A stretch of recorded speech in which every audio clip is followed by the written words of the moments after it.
Ok, bienvenue à tous et bienvenue sur le podcast Sport Santé Nutrition. Je m'appelle Médéric, je suis coach sportif et tous les dimanches je te permets de te remettre en forme et de te transformer physiquement et personnellement grâce au sport et à la nutrition. Et est-ce que tu as déjà fait l'expérience d'allumer ta télé sur les coups de 20h, 21h et là tu tombes sur une pub qui te vend les bienfaits d'un régime minceur comme j'aime par exemple pour perdre du poids. Et après cette pub sur Comme J'aime, il y a une pub pour l'électrostimulation pour avoir des abdos en béton, suivi d'une pub pour avoir acheté une crème amincissante appliquée chaque nuit pour perdre 2 cm de tour de taille sans rien faire en une semaine. Et moi j'ai fait l'expérience hier et j'ai été vraiment choqué sur la diversité des produits qui existent sur le marché pour mincir et perdre du poids sans rien faire ou presque. Et je me suis dit c'est pas possible, je vais devoir faire un épisode dessus puisque s'il y a des pubs c'est qu'il y a des gens qui achètent et donc tu peux être dans ce cas-là. Et dans ce podcast, eh bien je vais justement te présenter 9 solutions connues pour perdre du poids et surtout t'expliquer pourquoi ces solutions qui sont connues ne fonctionnent pas. Alors dans les solutions miracles qui sont vraiment hyper belles et qui promettent vraiment mondes et merveilles, on a le premier, donc les pilules minceurs, c'est le truc le plus connu je pense et dans ces pilules minceurs donc comme Hydroxycut, comme Ali, comme Lipozen, etc. Toutes ces marques là, si tu connais un petit peu le milieu normalement tu vois des marques dont je parle, et bien voilà, ces marques là donc offrent quand même une petite sensation, un léger boost au métabolisme, une sensation de satiété. C'est pour ça que sur leurs produits, ils ont droit de mettre que c'est des pilules qui servent à perdre du poids. Sauf qu'en fait, l'effet est tellement minime que en fait, tu vas pas perdre du poids du tout et tu risques surtout d'avoir des effets secondaires comme des diarrhées, comme des problèmes de peau. Tu peux aussi avoir des problèmes au niveau de la digestion des aliments, le côlon qui commence à s'irriter, etc. si t'en prends beaucoup. En tout cas, c'est certaines études qui ont montré ça. Donc, il faut éviter ces solutions-là. De toute façon, dans le podcast, ça va beaucoup revenir, mais ça va être un long listing des solutions qui ne marchent pas et pourquoi elles marchent pas et qu'est-ce que tu engranges si tu prends ces solutions-là. Mais en tout cas, voilà, ce type de pilule-là, sache que ça ne fonctionne pas. Tu vas perdre vraiment que quelques calories par jour. Par contre, tu vas perdre énormément de sous si tu utilises ces solutions-là puisqu'elles sont assez chères. Et donc, je te déconseille d'utiliser ce type de solution. Deuxième chose qui est pas mal en vogue en ce moment, c'est les thés détox et les thés amincissants. Alors j'ai déjà fait un podcast dessus, mais je me dois de refaire encore, de remettre une couche. Tout ce qui est skinny detox, yogi detox, fit tea ou les choses comme ça, tous ces thés là sont, forcément, ils servent à rien en termes de perte de poids. Alors c'est des très bons thés certainement pour certains, pour d'autres ils peuvent même être dangereux, j'y reviendrai après.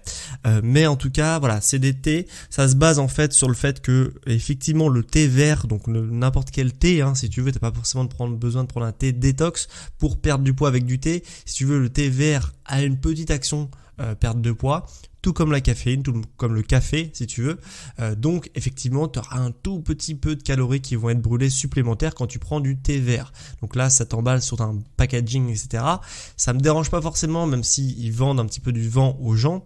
Ce qui me dérange, c'est juste que généralement, ce type de complément ou de ce thé, ils sont vendus avec un régime où tu dois prendre 15 thés par jour avec peut-être des plans de nutrition même, monodiète. Par exemple, tu fais une diète, mais ça je reviendrai après, que ananas plus thé à l'ananas et tu as normalement une perte de poids qui doit arriver dans les prochains jours. Forcément, puisque si tu combines le thé et en plus le fait de ne rien manger ou de manger que un aliment très peu calorique bien souvent, eh bien on a forcément une perte de poids qui se fait, sauf que tu perds principalement de l'eau, du muscle et du sucre, du glycogène musculaire, donc des réserves énergétiques de sucre à l'intérieur des muscles. Donc, et un peu de gras, mais très peu finalement comparativement à tout ce que tu vas perdre à côté. Donc encore une fois, dès qu'il y a marqué détox, c'est généralement du marketing, ça joue sur le fait qu'il faut détoxifier certaines choses, alors qu'en fait voilà, ça fonctionne pas comme ça dans le corps. J'ai fait un podcast long sur la détox, je t'invite à l'écouter, mais voilà, il y a rien à détoxifier, à détoxiquer même dans le corps.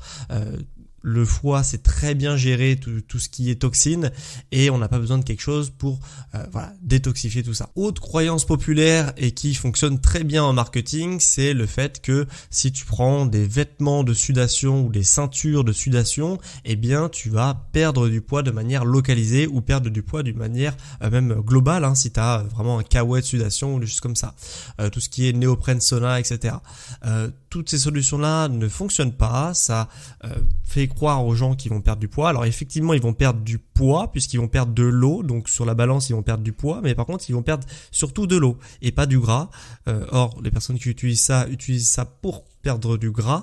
Et alors cette croyance, elle est issue des boxeurs qui effectivement utilisent des vêtements de sudation pour suer avant une pesée pour baisser leur poids artificiellement avant une pesée. Puisque les boxeurs n'ont pas le droit de dépasser un certain poids en fonction de leur catégorie de poids.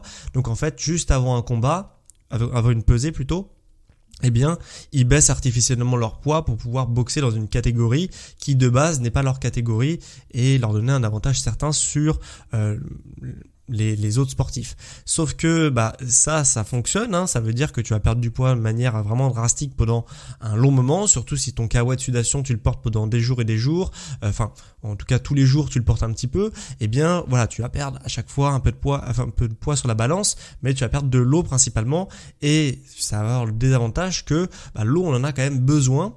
Et d'avoir une déshydratation continue comme ça, c'est vraiment pas quelque chose qu'il faut maintenir parce que ça va fatiguer tes organes, ça va également altérer tes fonctions cognitives, tu vas moins bien réfléchir, tu vas moins bien bouger, tu vas moins bien réfléchir, etc. Donc c'est c'est vraiment très très déconseillé d'utiliser ces choses-là de façon prolongée.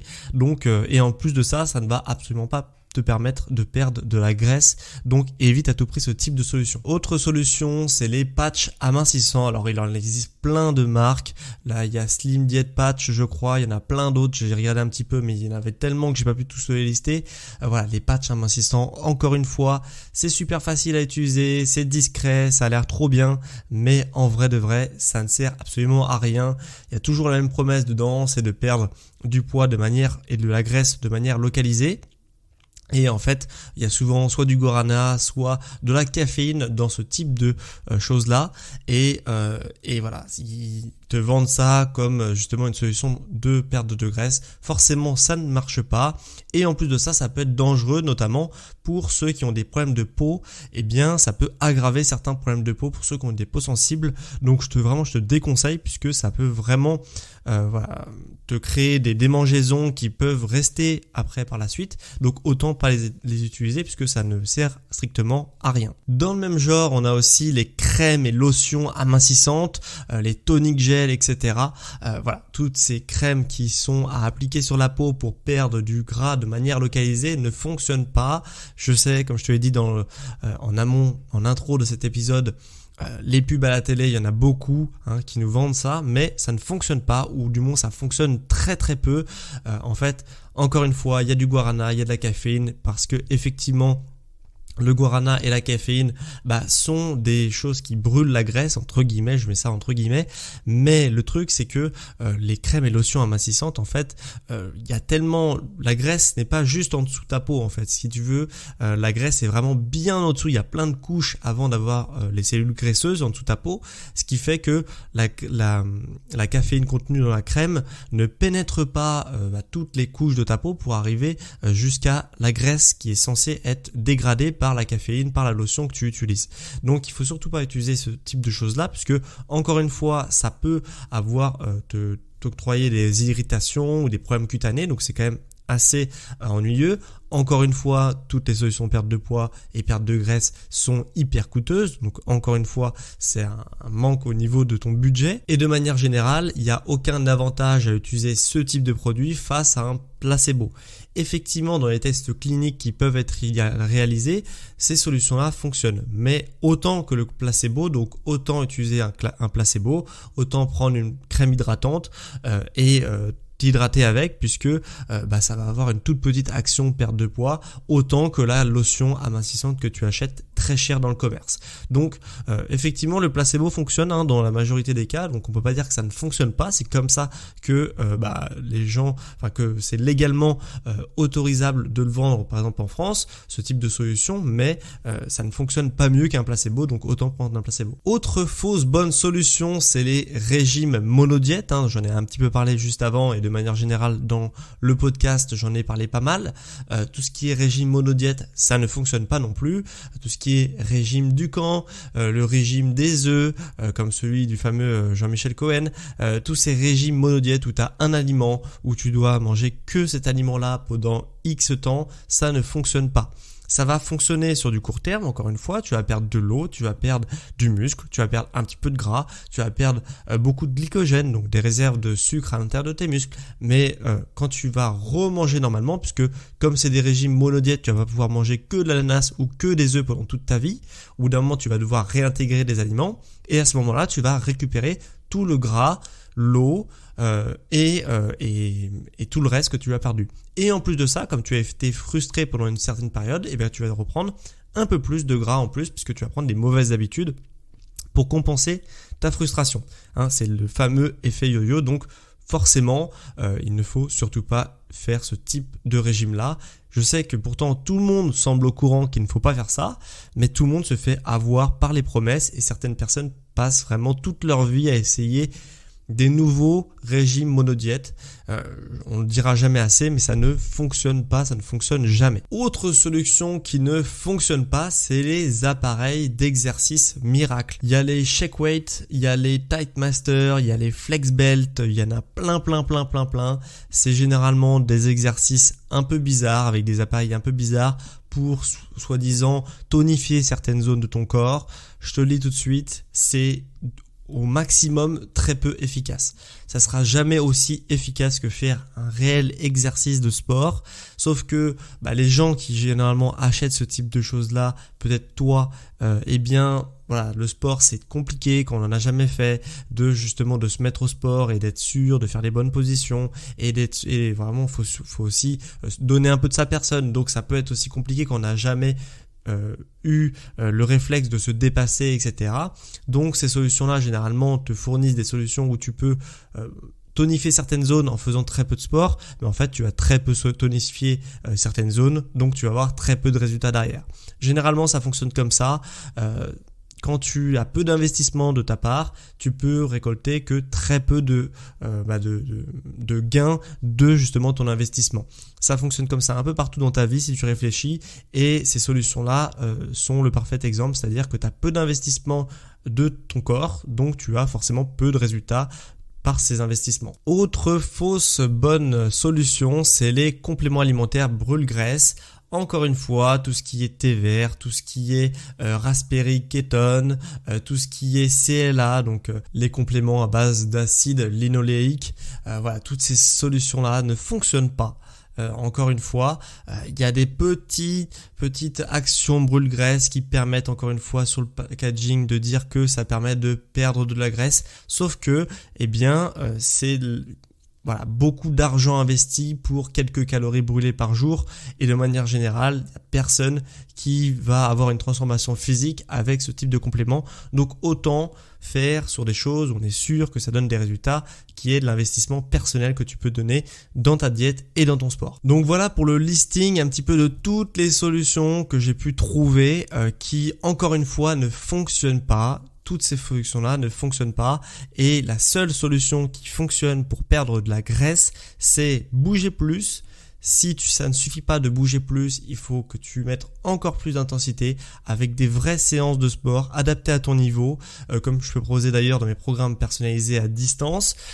Si ça fonctionne pas, tu peux aussi manger mieux. Ça va te permettre d'avoir certains résultats. Si tu n'es pas satisfait par tes résultats en mangeant mieux, tu peux manger aussi un peu moins. Peut-être que tu as un problème sur la quantité, si tu as mangé mieux et que ça ne suffit pas.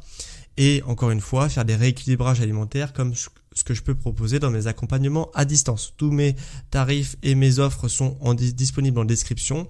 Donc n'hésite pas si tu veux vraiment avoir enfin des résultats avec justement l'investissement que tu vas accorder à ton sport et à ta nutrition. Donc en tout cas, j'espère que ce podcast sur les 9 pires solutions pour perdre du poids, t'a plu.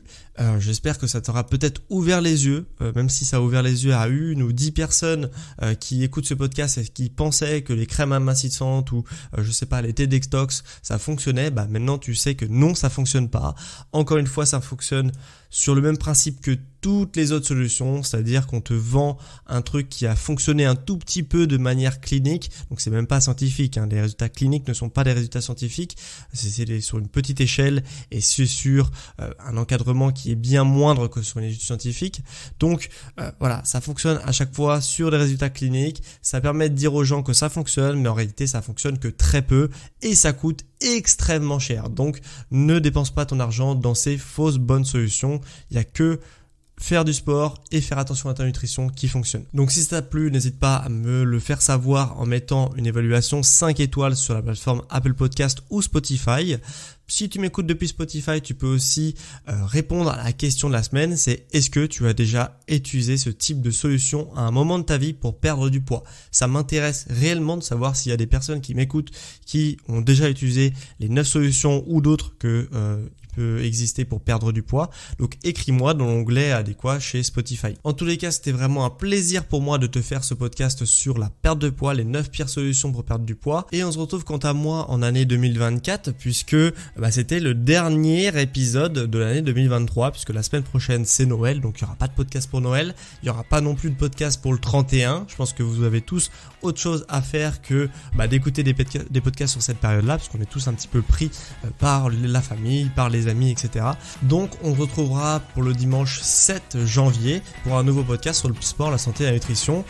D'ici là, bonne année à toi, joyeux Noël, un petit peu en avance en fonction de là où tu m'écoutes. Et on se retrouve le dimanche 7 janvier à midi 2024. Ciao les sportifs intelligents!